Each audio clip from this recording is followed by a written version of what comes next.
Pambansang awit.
Again, good morning. Next item.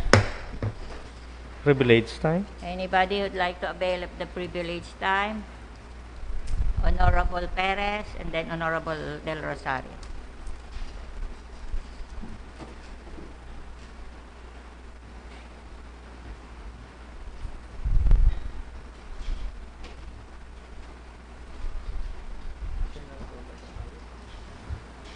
Madam Chair and my dear colleagues, good morning. Bilang chairman po ng Committee on Consumer Protection, gusto ko magtaong pasasalamat for the laudable performance na ginibo po kang mga personahe kang National Meat Inspection Service, kang City Agriculture Office, asin kang Naga City Price Coordinating Council, na kung saan ang sa idong lingkod, yun po ang Executive Director, asin ang satuyang Chairman, yun mismo ang satuya pong Alkalde, Mayor Nelson Ligacion. 5 na pong apprehension ang ginibo kang mga personahes po kang NMIS, saka kang sinambit kong opisina. By the way, personalmente gusto kong tawaning congratulations for the job well done. Si Regional Director Alex Templanuevo, siya po ang Regional Executive Director kang NMIS. Si Madam Emily Saolon, siya po sarong Senior Officer kang NMIS Bicol. Si City Veterinarian Jonas Elad, asin ang sa iyang malalauman na personnel, si Mr. Jimmy Halcon, and also the members of the Public Safety Office, Task Force Comet, the Naga City Police na nag-iba po sa mga personahes kang mga personahes na sinambit ko po sa saindang operasyon. Actualmente po, kang July 5 po, kang July 5 pasinda, nagpuon kang saindang pagsimbag po sa mga complaints regarding meat handling and misrepresentation of meat products. Actualmente, kan July 5 po, duwang paratinda ng orig ang napagmultahan asin pigtawan ng warning. Sinda po, iyo ang magsitoto sa kasinene Mayaw. Ang sinda pong meat shop na sa 3rd floor, they were accused of mishandling imported meat, and thus some 18.28 kilos were confiscated by the investigating personnel. May saro man pong tindera, si Nini Cruz, for illegally slaughtered pork na pigtinda po duman sa satuyang public market. Dahil na-discovery po na ang sayang pigtinda dahil nag-agi sa slaughterhouse, and in fact came directly from Tigaon, Camarines Sur.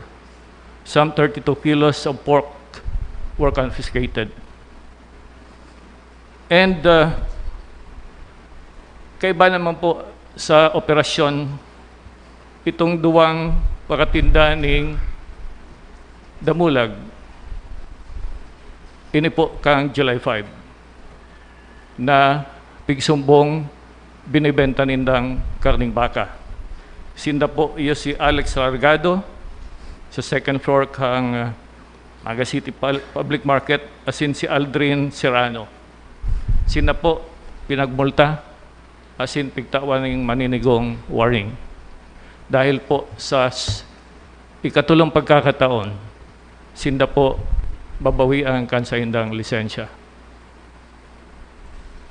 Ini po nakablatter, and na po sa legal office. And the legal office has already instituted the preliminary penalties under the law.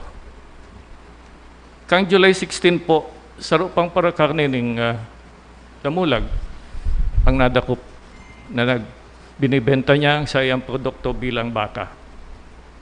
Para po sa Saydong Karaman, ang karne po kang damulag is priced at 240 to 250. Samantalang ang baka, 295 to 300 per kilo. Gustong sabihin po, by deceit, by misrepresentation, ang paradamulag na nagtitinda bilang baka, nagdidilensya po ng 55 to 60 pesos per kilo. Miski na nga po, nagsasabi ang iba na mas masiram nga ni ang damulag, still ang element of deceit, yaon po. Kaya yaon si maninigong penalidad. Lain po kay niyo, that was July 16 ining hori. Dahil po ang sakong opisina nakaresebe ng mga asin padagos nagre-receive ng similar complaints. And we have identified the three to be selling cara beef as beef or as cow's meat. And nagtutubod kami na with this successful operation, malinig na po ang tindahan sa itaas, kang public market, in terms of selling the right product sa tama nindang presyo. Alagad, bako lang po yan si trabaho kay ining investigating team. Because on the following day, after July 16, nagkandak pa po sindaning test by operation. Garo naman po sinda mga PIDEA, nagtitest by, nagbabay bust, tanganing sigurado po ang pagdakop, flagrante delicto.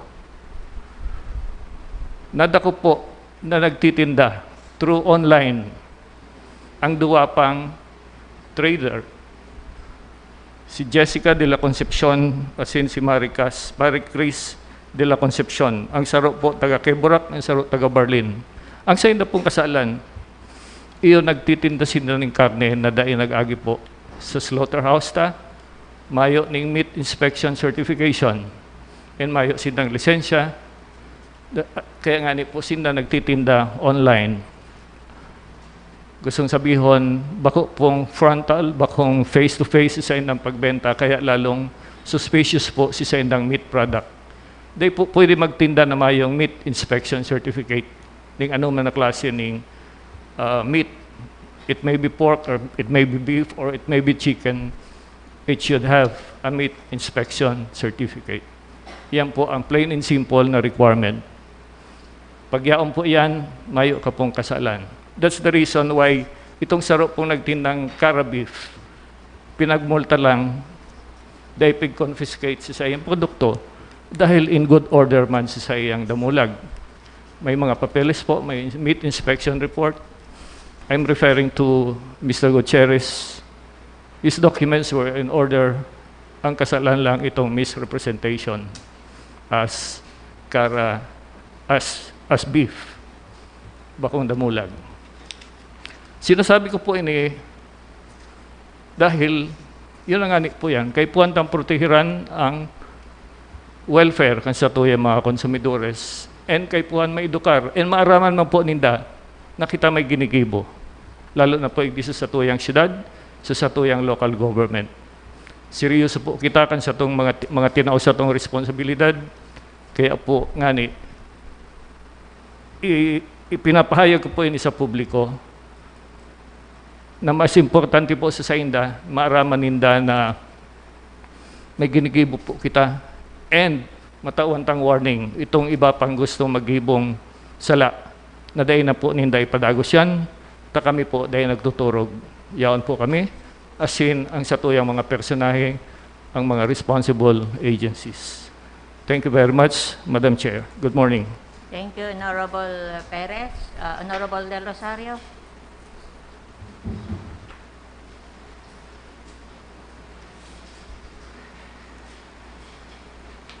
Marina aga po sa Gabos. Sa tayo pong Vice Mayor, Vice Mayor na ni Asis. Pag-iriba ko sa 13th Sangguniang Panlungsod sa Gabos po, papaabot pa ako ng Marina aga. Madam Chair, so ugma po pigpirmahan ni Presidente Duterte ang bagong batas na nagtatao sa iya ning poder na magpili kang oras asin panahon kuno rin mapuon ang burukasan ang klase. Kuno rin ang burukasan kang klase. So whether it's August 24 or any day thereafter, nasa kamot na po yan kansatuyang Presidente. Next week po, Madam Chair, magsasarong bulan na lang mapuroon na ng klase. Assuming na mapuon ini on time, base duman sa fix kang Department of Education. Although aram ta pong igwanan ng mga private schools na nagpuuna, igdi sa Naga City, igwa pong mapuuna in due time, igwa pong nagpa-practice na, nagda-dry run. Sa parte po kang DepEd Naga, Madam Chair, gusto ta pong imbitaran sinda next session. Tangarig aramon ta sa inda ang pinaka-preparasyon